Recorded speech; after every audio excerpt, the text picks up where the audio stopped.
Lao rồi đi.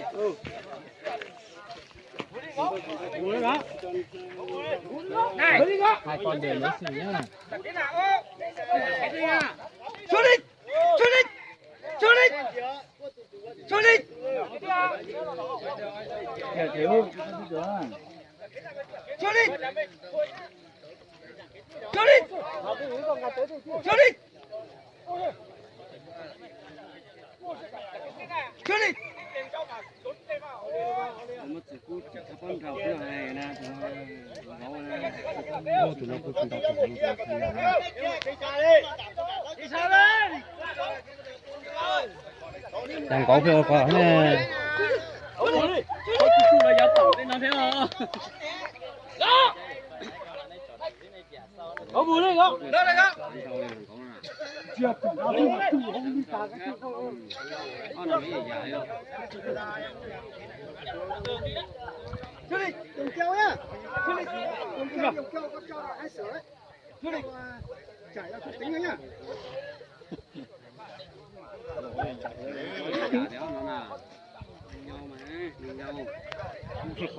Cú đường đâu chỉ tao ấy vậy. Đừng có xỉu. Đừng chưa ăn gì. Kìa, chỉ bảo ăn rau đã chỉ đi thứ ư nào là. Dối đấy, cái lợn này. Nên nhậu mình. Tôi chạy đâu, tôi đứng ra đó rồi. Nó đi, nó còn ngoài nhờ. Đúng rồi. Vào đây mày.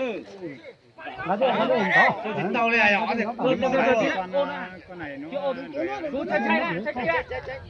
tránh nhá, con kia hay hung rồi đó, nó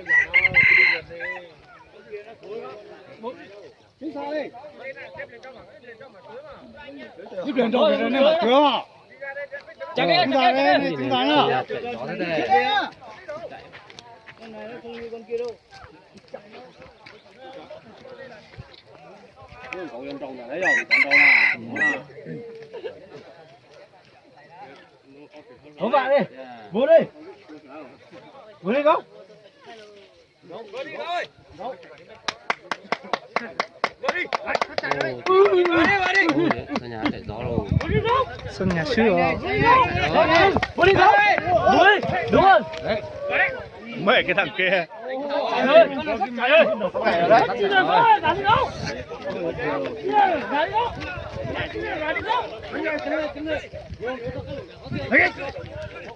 Ôi trời. Gấu, lao vào gấu. Lao vào gấu. Lao vào. Mù ra. Ôi là sân nhà sát thiệt luôn.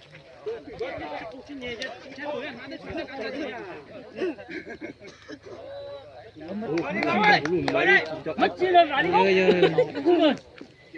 Chi rồi.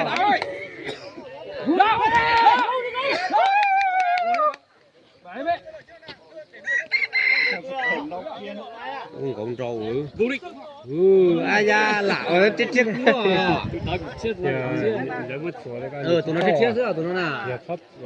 Tụi nó thấp chỉ cho đấy. Mình chỉ chết đây chúng ta phải mấy. Lên xong rồi tụi nó rất. Vui đi không? Không vui.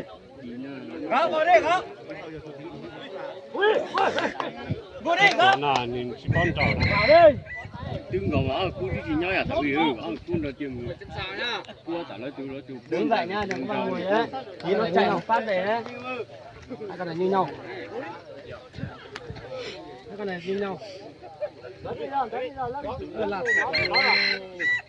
lấp đi rồi chuyển đó chứ không lấp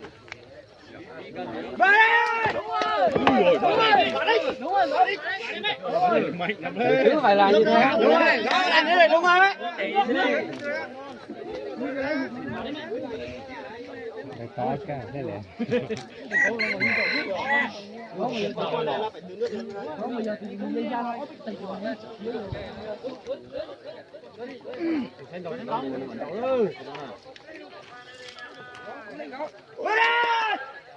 Sơn khai xuống lâu vừa ha cái từ nọ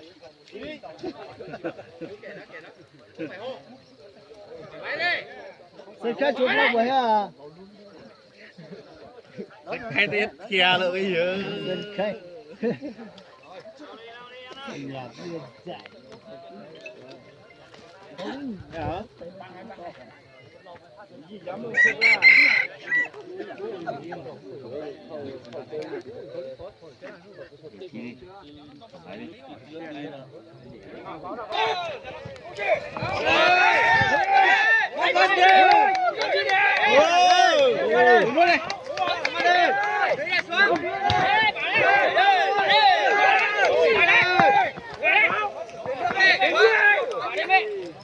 Lên nước về đây, lên nước về đây. Lên nước đây, xuống nhà ơi.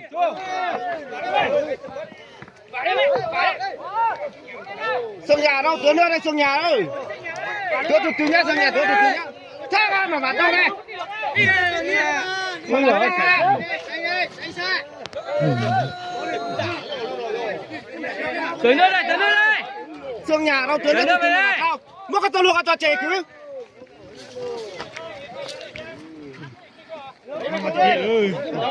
Mà bạn đó mà dương mà biết. Cô đi. Cô đi. Con mà còn đó có.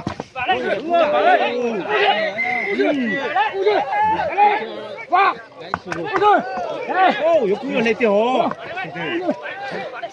Người ta nói đi. Ôi giời, mà đó có cứ. Ôi giời. Ôi giời.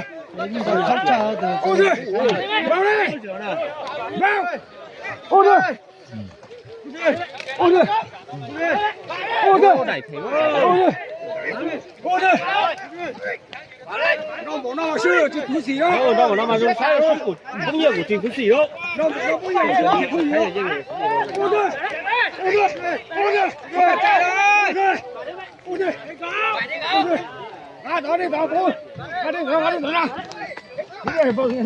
Ôi giời. Ôi giời. Cái tốt cái tốt cái tốt gãy xương rồi. Gãy xương rồi. Nó biết dùng rồi. Nó biết dùng đấy.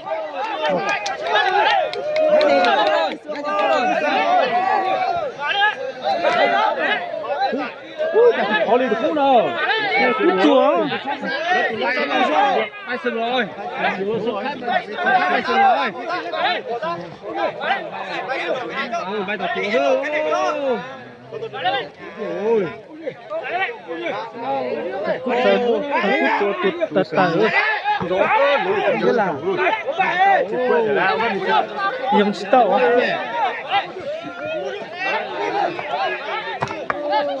Bà lên đâu? Bà lên, bây giờ mày mới đánh thắng này. Bây giờ mày mới đánh được này cậu ơi. Bà lên mày. Lên rồi. Bà lên. Đúng rồi. Anh ơi, anh ơi. Bà lên, chạy ra cho nó bà lên. Bà lên. Lên người. Thế này thế này.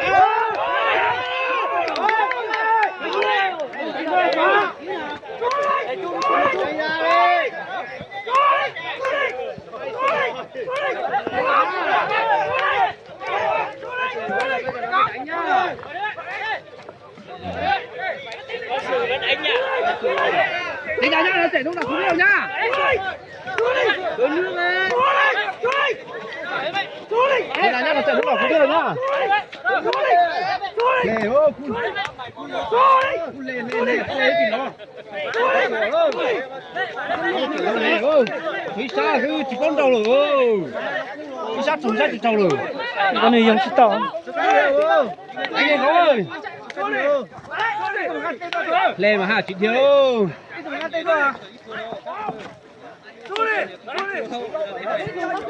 Vô ra trong nó.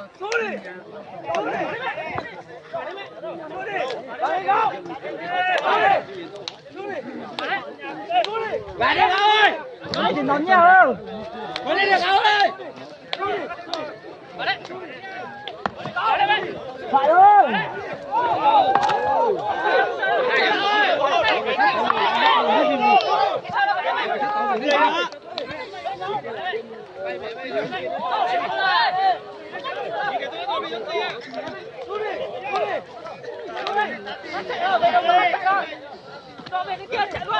Đúng rồi. Đúng rồi mà.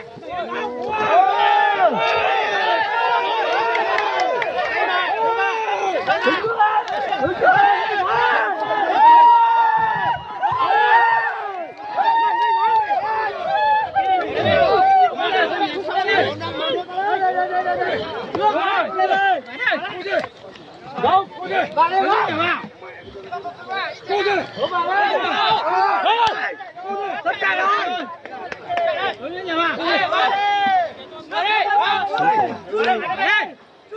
nó chạy vào đây đấy kéo vô kéo nó nữa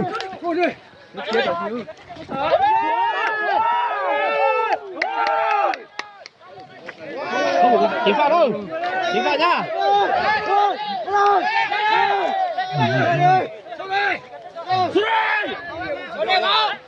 anh ơi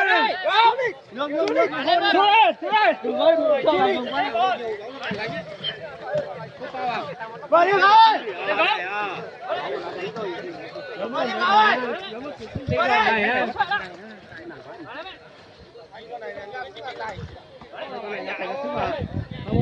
đi thôi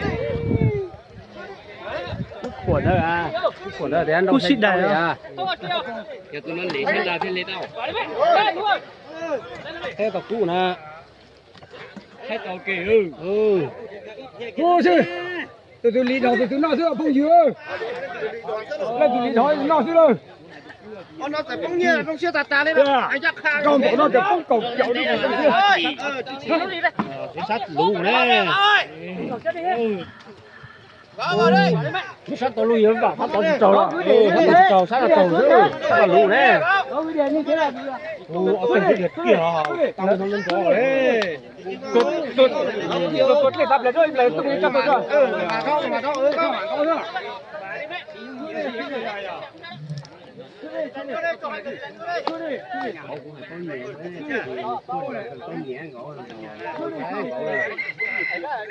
đâu kia vô là không mua có nhau rồi có rồi gây việc của nó của nó tàu tàu đi lấy ô va đấy con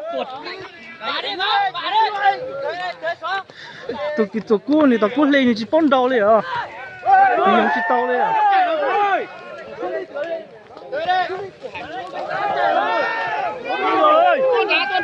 tôn đá lòng mày tôn đá là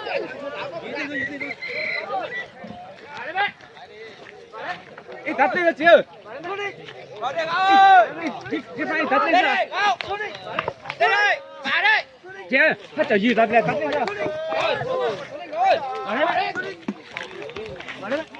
đi chân gì đi chân rồi đi chân gì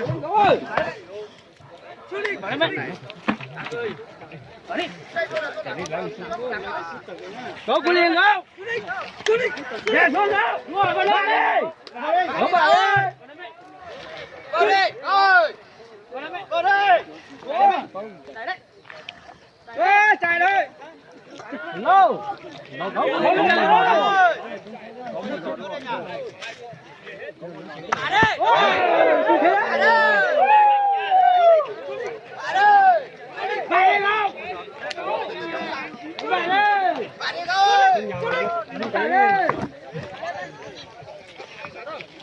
sát tàu lửa đúng rồi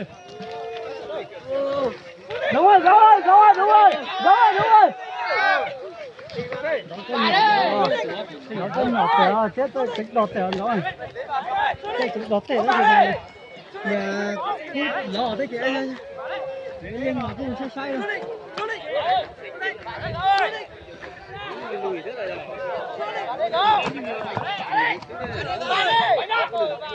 có cơ hội bạ rồi đấy bạ đấy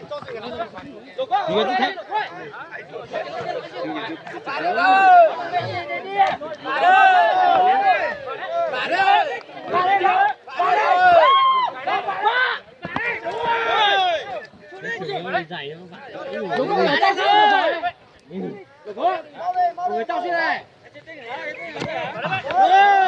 đúng rồi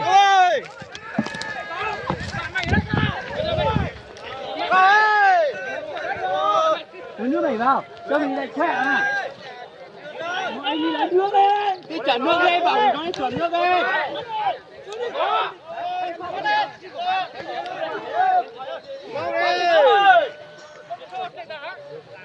để xuống đâu để xuống để xuống nào để xuống Để xuống ơi. Có để xuống. Đấy.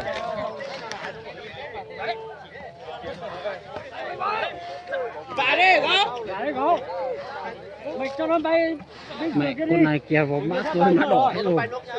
Bay nó đi, cho nó bay nước cái đó đi. Đúng rồi, bây giờ phải bay cái sừng bên kia đi. Bay cái sừng bên kia nào. Được. Con câu này đừng có nói sừng mà con câu này. Nếu mà con này mà không nói sừng ăn 100% mà nói cái sừng này đều con câu đang đánh Mày đấy có. Đi xuống. Có đè xuống đâu? Để tôi mà. Đó. Vừa hai phát mà. Có cái vạn thì mà lấy nó sớm mà chị ăn con này à? Kêu hình đó. Chị chạy ở đây chạy sừng. Cú. Cú lê sao còn lê một cái mà chân tôi tới. Sao đâu là tụi cú lê ơi, là tụi tàu chứ.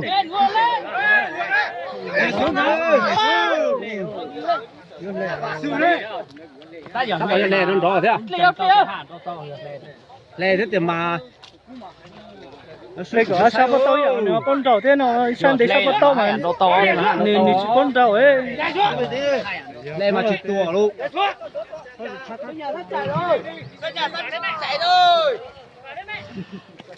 chưa chắc đâu còn lâu sinh nhà thì cần lâu nhà còn lâu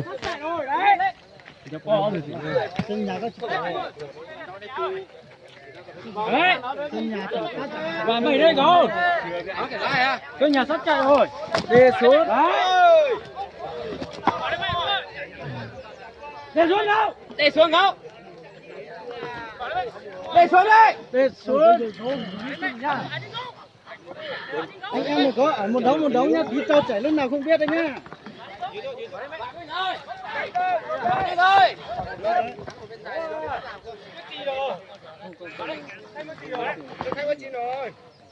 vào đây tôi nước rồi đây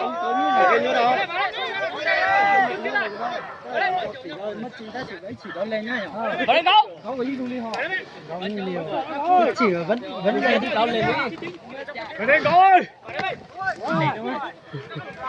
chỉ phải gì đâu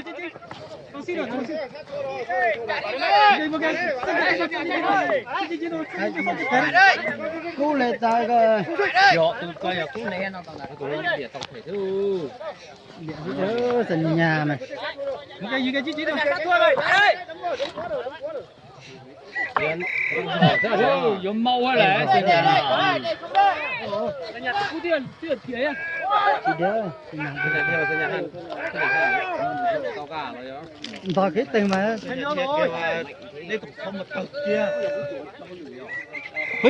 hơi đổ nước đây cả từ tôi mà chứ không một tẹt lên mà chứ không cái thứ bây giờ thế mà thằng xin tôi hả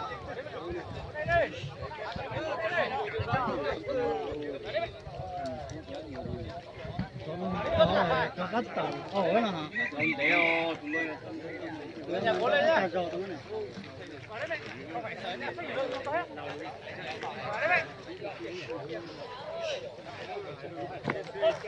không sợ đúng rồi bạn ơi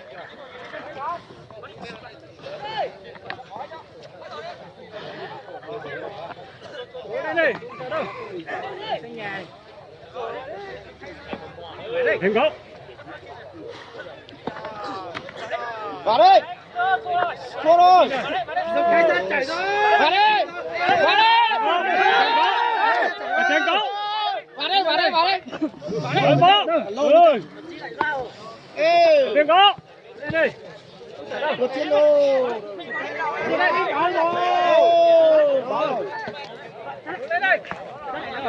máu rồi trời ơi chỉ rõ nữa không có giặc nữa rồi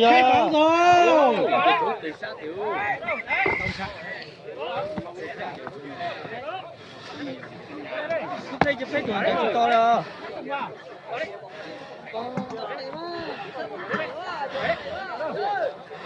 không được kêu hoa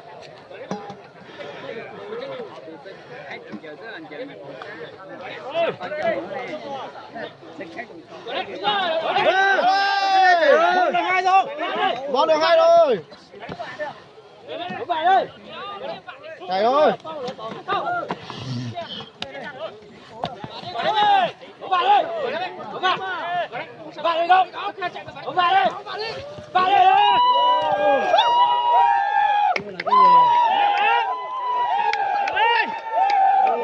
Đi đó, cố lên, sân nhà, không phải so.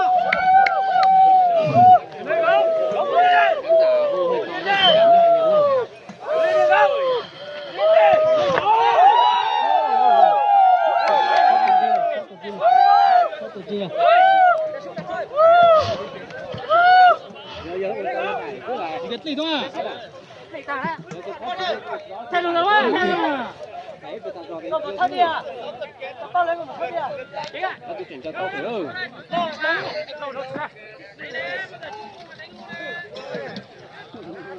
Để xuống đâu? Để xuống đi ơi. Để xuống.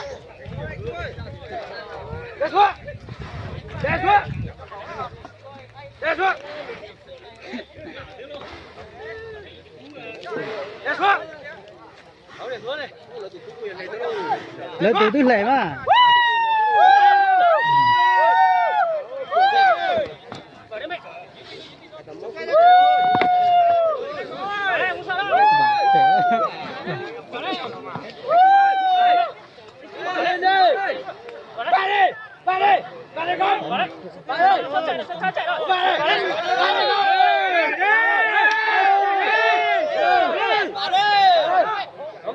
Cứ chạy đi.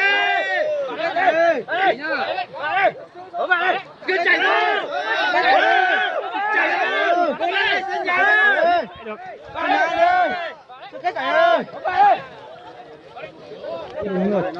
Đừng ngược trời.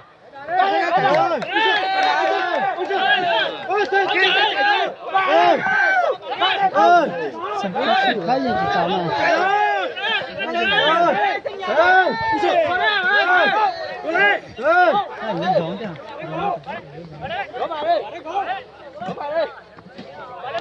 Đâu chỉ tao thắt cũ nè. Đâu chỉ tao. Tao ôn nó khai là xíu rồi. Không khai là xíu. Cái sát chạy chó. Đâu chỉ tao chạy rồi. Chạy rồi.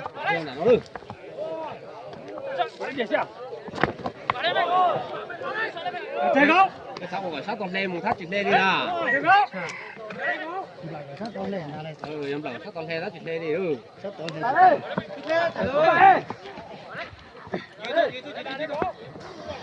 Đâu đó có lễ chứ.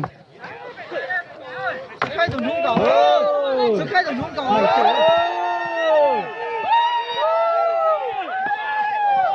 Đúng không? Giờ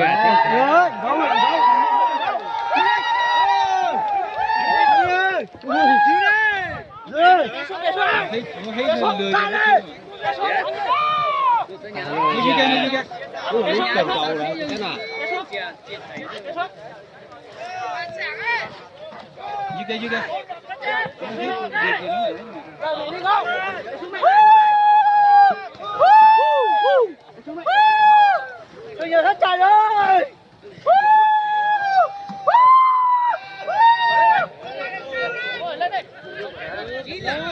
Đâu kia đâu không nữa.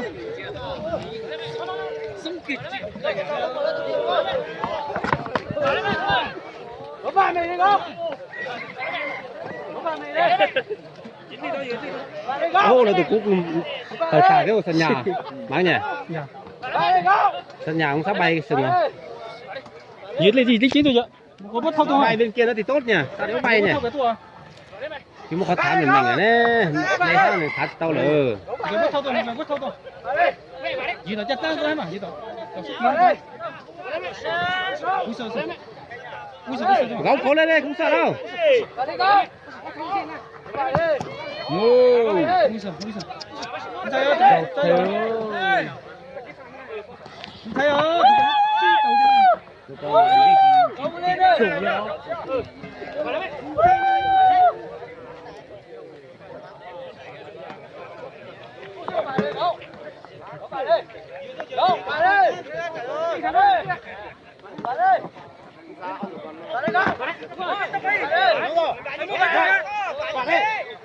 Sân nhà cuối đây. Nghe nào. Có chứ. Không xuống. Mấy thằng này mà dứt lên à? Thái gì à? Có gì bị tao ai xin đâu? Cái gì?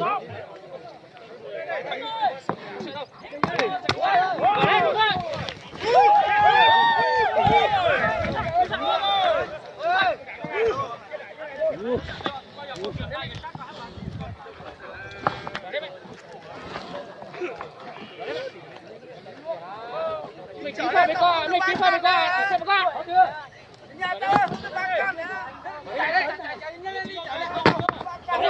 Đúng rồi. Vải như thế đây. Phải như thế.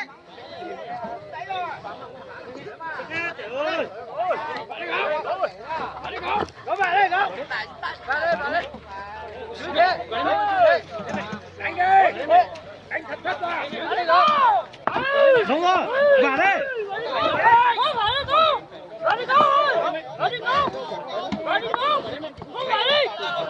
Cái cầu tránh nữa mà. Dừng nó cay à?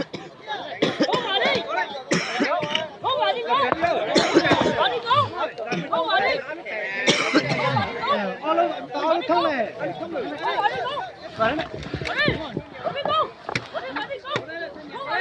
Sân nhà cuối đây.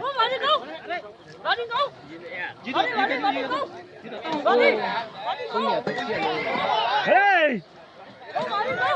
Về đây, đi đây. Có mà ông mà lọt từ sân nhà đi thâu rồi. Cái gì tên gì á?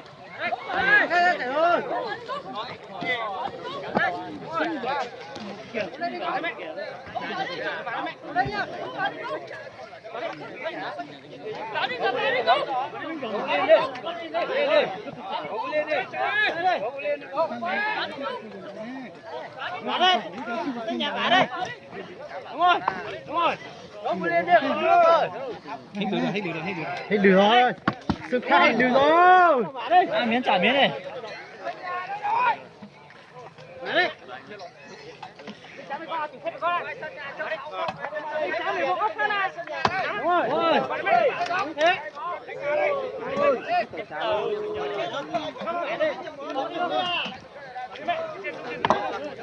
Đúng rồi.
Ba mươi phút rồi.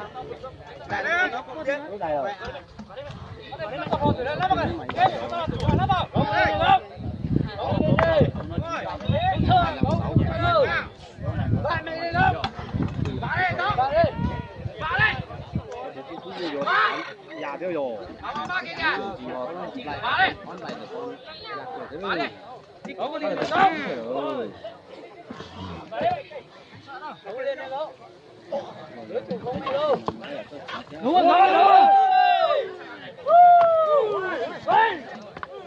Chờ con nào đâu. Vào đây. Trường kim tê nó thu cái được.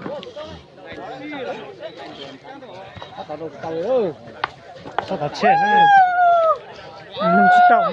Nó muốn phải play nung chút tàu. Nó muốn phải play nung chút tàu toàn đi toàn lũ chăn đến lũ ấy. Sao chết à? Cho mình rất cần nước à. Ôi. Có phải hay không? Vào đây. Không có sợ. Rồi, tiếp. Cục đi vào. Thế là được đây.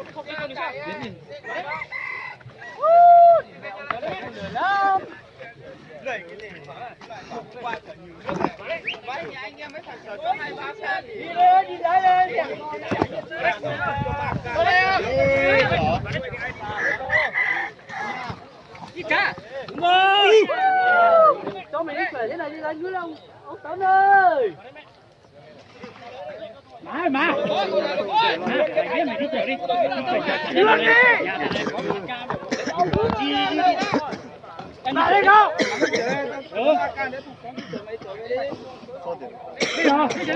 Vô đây con. Vào đây con. Mày đây. Đúng.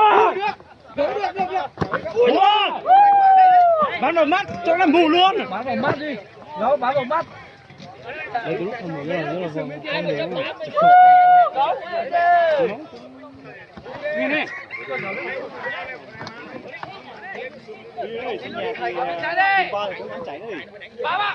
Bà bên đây. Bà đây đâu? Có bà đây. Nhìn nghe anh ơi. Nhìn đây. Ơi bà ơi. Đi đi. Bà đây đâu? Chú ơi, vô mong tí đi. Bà đây đâu? Có bà đây. Có bà đây không? Đúng quá rồi. Bà đây. Bà đây. Bà đây. Đúng rồi, bà như thế. Có bà đây không? Bà đây, bà đây. Có bà đây. Có bà đây. Có đây. Hai người đi chuẩn cho anh nữa. Chạy ơi. Bà đây không? Lại đây. Ê. Đi đi trốn rồi đi. Đi đi, cái gì nữa? Thật trời cái gì nữa? Đi đi. Ôi mà cả hai đi. Đi xem ơi. Mà cả hai cắt tôi. Ba đây. Chọn chỗ nhà anh về chưa? Đi nhanh lên thế nào? Cả sao được nó cả đánh gì vậy cả tôi phải giấy gì vậy cái khác hả?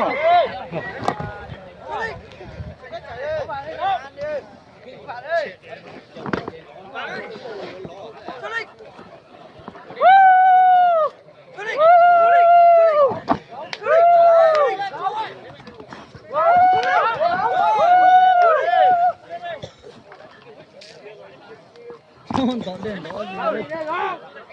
Bà mày đi. Bà đi. Bà đi. Không biết gì xử. Bà đi. Gấu này hôm nay mày đúng gấu rồi. Bà đi. Hôm nay gấu bà đi. Gấu bà đi gấu. Gấu hôm nay lì rồi. Sân nhà luôn. Bà đi gấu. Bà đi. Ôi gái. Đưa. Bà đi gấu. Bà đi đưa đi. Tôn.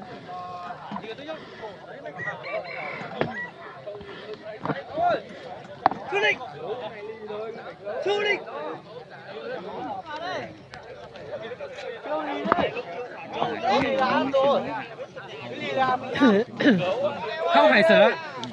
Sân nhà cố lên.